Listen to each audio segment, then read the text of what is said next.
ଖଣ୍ଡହତାରେ କଂସ ଦରବାରର ଚତୁର୍ଥ ରଜନୀର ନାଟକ ମଞ୍ଚସ୍ଥ ଉପଭୋଗ କଲେ ଶହ ଶହ ଦର୍ଶକ।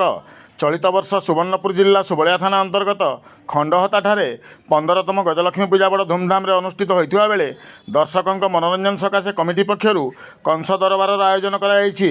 ଏହି କ୍ରମରେ ଗତକାଲି ବିଳମ୍ବିତ ରାତ୍ରି ପ୍ରାୟ 12ଟା 30 ମିନିଟ୍ ପର୍ଯ୍ୟନ୍ତ ଚତୁର୍ଥ ରଜନୀର ନାଟକ ମଞ୍ଚସ୍ଥ ହୋଇଯାଇଛି।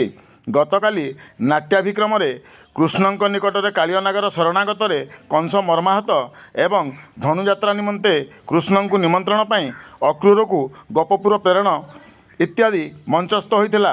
ସୁନାମଧନ୍ୟ ମଞ୍ଚ ଅଭିନେତା ଶ୍ରୀମାନ ଗୋପାଳ ଦାସ କଂସ ଭୂମିକାରେ ଅଭିନୟ କରୁଥିବା ବେଳେ ମହାରାଜ କଂସଙ୍କ ଉଚ୍ଚକୋଟୀର ସଂଳାପ ଏବଂ ଲୋମହର୍ଷଣକାରୀ ଅଟ୍ଟହାସ୍ୟ ଓ ଚମତ୍କାର ଅଭିନୟ ଦର୍ଶକଙ୍କୁ ବିମୋହିତ କରିଥିଲା।